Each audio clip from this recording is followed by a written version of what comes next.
तो आगे कंटिन्यू करते हैं, ठीक है। एनसीईआरटी में जो इन्फॉर्मेशन दे रखी है उसको फर्दर डिस्कस करते हैं। Each kidney has 1 million nephrons, ठीक है। ये स्पेलिंग अलग है नेफ्रॉन की, पर हमें पता है नेफ्रॉन्स। तो हर किडनी में कितने नेफ्रॉन्स होते हैं? 10 लाख। एक किडनी में 10 लाख नेफ्रॉन्स होते हैं, ठीक है। Each nephron is divided into 2 parts, glomerulus and renal corpuscles, ठीक है। अब ग्लोमेरुलस क्या होता है? Glomerulus is a tuft of capillaries formed by afferent arteriole. Afferent arteriole ये है जिसका डायमीटर बड़ा है, ये बड़ी वाली, ठीक है। ये है फेरेंट आर्टेरियोल, ठीक है।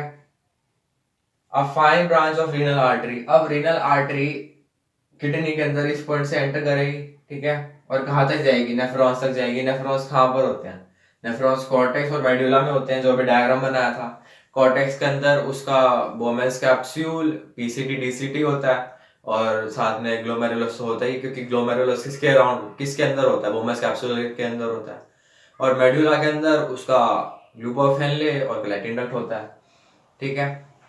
तो अंदर तक जाएगी, तो वो जैसे जैसे डिवाइड मतलब पेनिट्रेट करती जाएगी ना ऑर्गन के अंदर, वैसे वैसे आर्टरी से आर्टीरियोल्स और फिर कैपिलरीज के अंदर ट्रांसफॉर्म होती जाएगी, ठीक है। और जैसे जैसे बाहर होती जाएगी वैसे वैसे वेन्यूल्स, वेन, और फिर इंफीरियर वेना की बात, ठीक है। तो एफेरेंट आर्टीरियोल क्या है? वो रीनल आर्टरी की एक बहुत फाइन ब्रांच है, ठीक है। एक टाइप से रीनल कैपिलरी है, ठीक है। A fine branch of renal artery. अब ये तो एफेरेंट आर्टीरियल आ गया।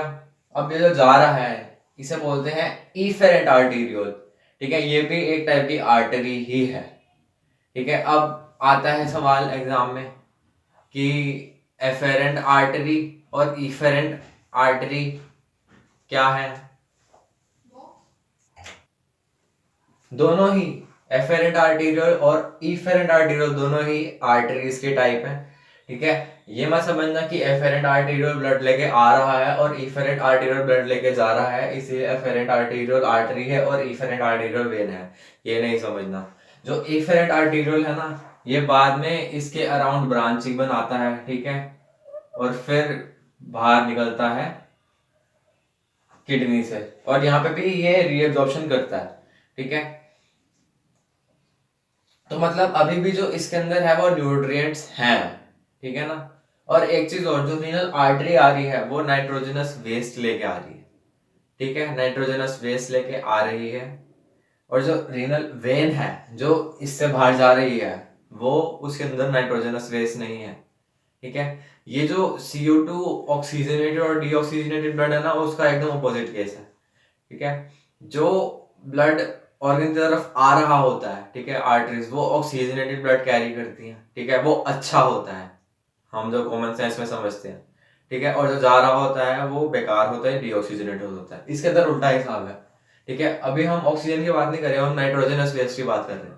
जो ब्लड इसके अंदर आ रहा है रीनल आर्टरी से, वो घटिया है, क्योंकि उसके अंदर नाइट्रोजनस वेस्ट है। फिल्ट्रेशन होने के बाद जो ब्लड जा रहा है रीनल आर्टरी के थ्रू, वो अच्छा है, ठीक है, in terms of nitrogenous waste. तो अगर पूछा जाए कि नाइट्रोजनस वेस्ट किसके अंदर कम है, तो रीनल आर्टरी के अंदर कम नहीं है, रीनल आर्टरी में ज्यादा है, रीनल वेन के अंदर कम है, ठीक है। ये हो गया। तो हमारे पास जो नेफ्रॉन है उसके अंदर 2 पार्ट्स हैं, ठीक है। नेफ्रॉन के अंदर 2 पार्ट्स हैं। जो ब्लू कलर से ड्रॉ कर रखा है वो है हमारा रीनल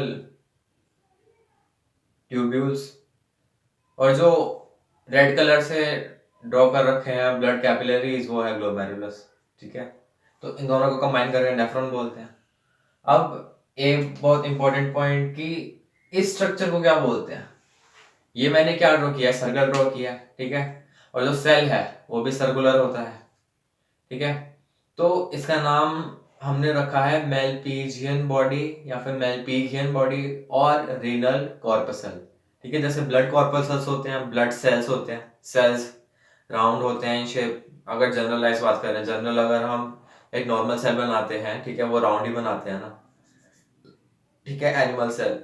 तो इस राउंड स्ट्रक्चर का नाम जो है वो रीनल कॉर्पसल है। कॉर्पसल मतलब सेल, ठीक है। सेल एक टाइप से ब्लड से आया, जैसे ब्लड कॉर्पसल्स थे तो वो ब्लड सेल्स थे, ठीक है। ऐसे रीनल कॉर्पसल है तो ये सेल है टाइप का और राउंड है, ठीक है। तो glomerulus plus Bowman's capsule, glomerulus अंदर का tuft of capillaries plus Bowman's capsule, ठीक है, दोनों कंबाइन होकर बनाते हैं मेलपीजियन बॉडी या फिर रीनल कॉर्पसल, ठीक है। अब रीनल ट्यूब्यूल्स और रीनल कॉर्पसल के अंदर हमें डिफरेंस समझ आ चुका है। अब वो पूछता है सवाल कि मेलपीजियन बॉडी किस रीजन में प्रेजेंट है, तो भैया मेलपीजियन बॉडी जो है वो कॉर्टेक्स रीजन में प्रेजेंट है, लूप ऑफ हेनले मेडुला में है, कलेक्टिंग डक्ट भी मेडुला में है, major portion of collecting duct medulla में है। Renal tubules begin with a double walled cup shaped structure called Bowman's capsule, ठीक है। renal tubules जो ब्लू कलर से बना रखा है यहाँ से शुरू है, Bowman's capsule आएगा सबसे पहले, फिर पीसीटी आएगा, फिर लूप ऑफ हेनले आएगा, फिर डीसीटी, फिर कलेक्टिंग डक्ट, ठीक है।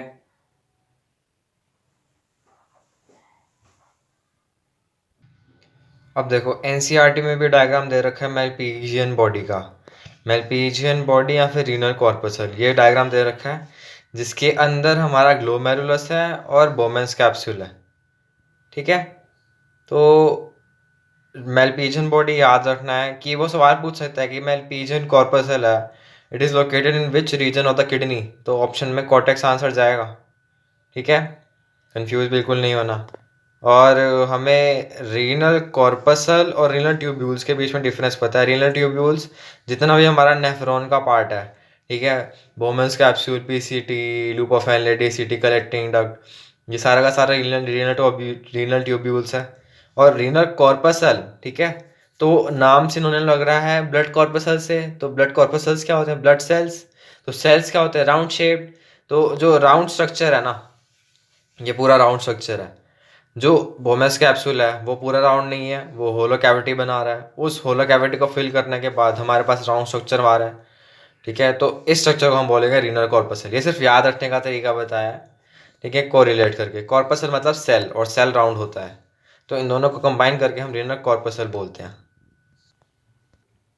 अब एक टॉपिक एनसीईआरटी में ये भी दे रखा है कि टाइप ऑफ नेफ्रॉन्स, तो एनसीईआरटी में दो टाइप के नेफ्रॉन्स हमें दे रखे हैं, कॉर्टिकल नेफ्रॉन और जक्स्टा मेडुलरी नेफ्रॉन, ठीक है। अब एनसीईआरटी ने लिखा हुआ है कि जो कॉर्टिकल नेफ्रॉन है ना, it is the most common type of nephron. Cortical nephron नाम से ही पता चल रहा है वो नेफ्रॉन जो कॉर्टेक्स में प्रेजेंट हो, तो अकॉर्डिंग टू एनसीईआरटी वो नेफ्रॉन जिसका मेजर पोर्शन कॉर्टेक्स में प्रेजेंट हो उसे हम कॉर्टिकल नेफ्रॉन बोलते हैं।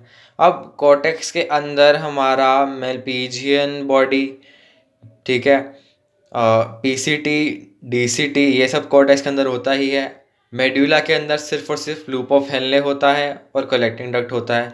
कलेक्टिंग डक्ट को हम नेफ्रॉन का पार्ट कंसिडर नहीं करते, क्योंकि कलेक्टिंग डक्ट के अंदर कई सारे नेफ्रॉन्स कनेक्टेड होते हैं, तो कलेक्टिंग डक्ट जो है वो एक कॉमन यूनिट है फॉर मैनी नेफ्रॉन्स, ठीक है।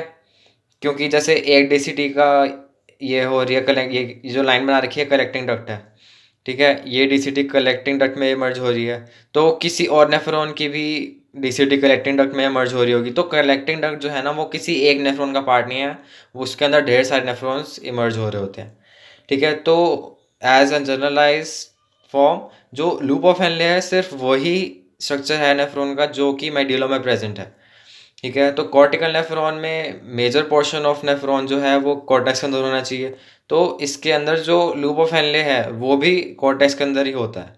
तो कॉर्टिकल नेफ्रॉन के अंदर क्या होगा कि जो लूप ऑफ हेनले होगा उसका मेजर पार्ट कॉर्टेक्स के अंदर होगा, बहुत छोटा सा पार्ट ही मेडुला के अंदर होगा।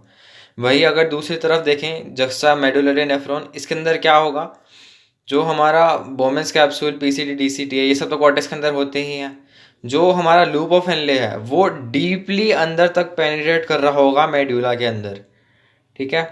तो इस केस के अंदर जो लूप ऑफ हेनले है वो मेड्यूला के अंदर मेजर पोर्शन कवर करेगा। अब एनसीईआरटी में एक पॉइंट और दे रखा है कि जो इफेरेंट आर्टीरियल है ना वो ग्लोमेरुलस से बाद एक्सटेंड करती है और रैप करती है अराउंड रीनल ट्यूब्यूल्स, ठीक है। तो जो मोस्ट कॉमन टाइप की इफेरेंट आर्टीरियल है उसे हम पेरिट्यूबुलर कैपिलरी बोलते हैं, ठीक है, क्योंकि पेरिट्यूबुलर कैपिलरी है ये कॉर्टिकल नेफ्रॉन में देखने को मिलती है, ठीक है, इसीलिए मोस्ट कॉमन टाइप की है। वही अगर हम वासा रेक्टा की बात करें तो वासा रेक्टा जो है ना वो पेरिट्यूबुलर कैपिलरी का ही एक स्मॉल पोर्शन है जो कि लूप ऑफ हेनले के अराउंड रैप कर रहा होता है। ठीक है, और वासा रेक्टा सिर्फ और सिर्फ जस्टा मेडुलरी नेफ्रॉन के अंदर ही देखने को मिलता है। ठीक है, कॉर्टिकल नेफ्रॉन के अंदर नहीं देखने को मिलता। ठीक है, और अगर देखने को मिलता भी है कॉर्टिकल नेफ्रॉन के अंदर तो बहुत हाईली रिड्यूस होता है। ठीक है, तो जो कॉर्टिकल नेफ्रॉन है उसके अंदर पेरिट्यूबुलर कैपिलरी देखने को मिलती है, और जो जस्टा मेडुलरी नेफ्रॉन है उसके अंदर वासा रेक्टा देखने को मिलता है, which is U shaped. Question में पूछ सकते हैं कि यू शेप्ड कैपिलरी कौन सी है। ठीक है, तो वासा रेक्टा है U shaped capillary, extension of efferent arteriole. अब आगे कंटिन्यू करते हैं, एनसीईआरटी में और जो स्टेटमेंट्स दे रखे हैं उनको डिस्कस कर लेते हैं। मेलपीजियन बॉडी और renal corpuscle, PCT and DCT of nephron are situated in renal cortex. ठीक है, तो रीनल कॉर्टेक्स के अंदर हमारा बोमेस कैप्सूल होता है, पीसीटी होता है, डीसीटी होता है, लूप ऑफ हेनले नीचे जा रहा होता है मेड्यूला के अंदर। ठीक है, तो जो मेलपीजियन बॉडी या फिर रीनल कॉर्पसल है उसके अंदर जो हमारा बोमेस कैप्सूल है और ग्लोमेरुलस है वो दोनों के दोनों उसके अंदर आ जाएंगे। Loop of Henley dips into medulla. ठीक है, अब इस टॉपिक के अंदर हमें मेनली चार चीजों पर एम्फेसाइज करना है, cortical nephron, juxta medullary nephron, peritubular capillary और वासा रेक्टा।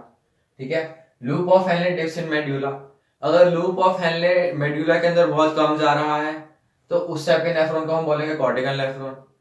अगर लूप ऑफ हेनले मेडुला के अंदर तक जा रहा है, डीप पेनिट्रेट कर रहा है, उस नेफ्रॉन को बोलेंगे जस्टा मेडुलरी नेफ्रॉन। वो ब्लड कैपिलरीज जो कॉर्टिकल नेफ्रॉन के लूप ऑफ हेनले के अराउंड रैप हो रही हैं उनको हम बोलेंगे पेरिट्यूबुलर कैपिलरीज।